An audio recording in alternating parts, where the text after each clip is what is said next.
Hi everybody. When you first get your turner and you take everything out of the box, this is kind of what it's going to look like.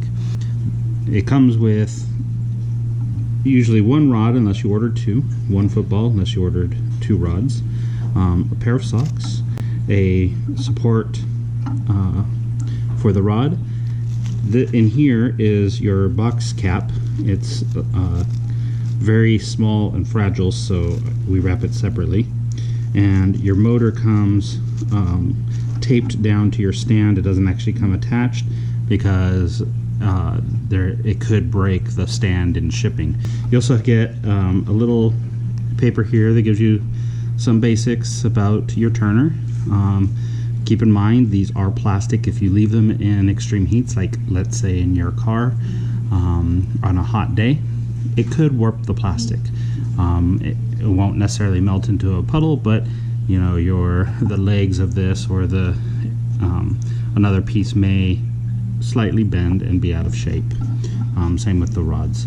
So you want to keep it out of extreme heat.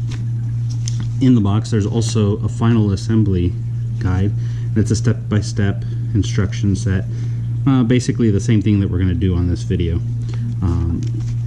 There's also a second document in here that explains the socks that are included, and basically they're designed for larger 30 and 40 ounce cups to help stabilize the base. It extends the base an extra 40 millimeters. The first step in the final assembly guide is to remove everything that has blue tape on it. So I'm going to do that really quick. Okay, now that we have everything unpacked, let's go ahead and start the assembly. So let's move these two out of the way. So I always start off with setting the motor on its end like this. And you can just use your fingers really quickly to remove these two screws.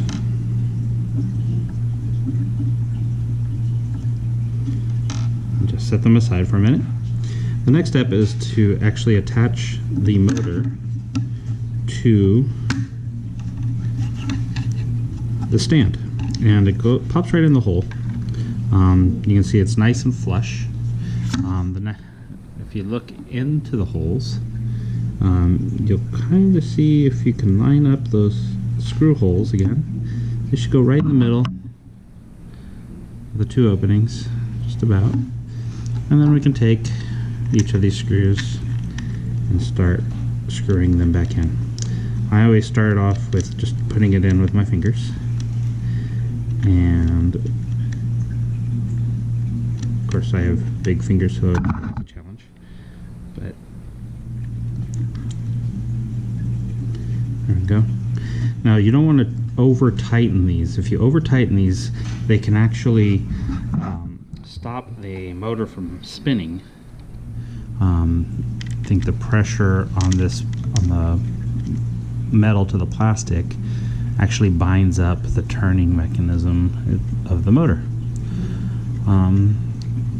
So to start off with, you can always do a nice test with just a finger tight like this, and then what I would recommend is after you have it kind of finger tight, use the Allen wrench to do maybe a quarter more turn, not much more than that. You don't need it super tight. It's going to be super strong and stay on there really well. And as you can see, the cables, they were already kind of bent over, ready to go. The next step is to take the box top, and you can cover up those cables. Just kind of get them in there. And this is a friction fit, so it doesn't need any glue. You can hear it kind of clicking in there. And it's just to kind of cover up the electronics and stuff. Keep your hands away from the electrical areas. And we are pretty much done. The stand just fits right in here and can be moved forward and backwards to add additional support as needed. The rods, they have a hole at the end and a screw, so just back off that screw a little bit until it's almost flush with the plastic.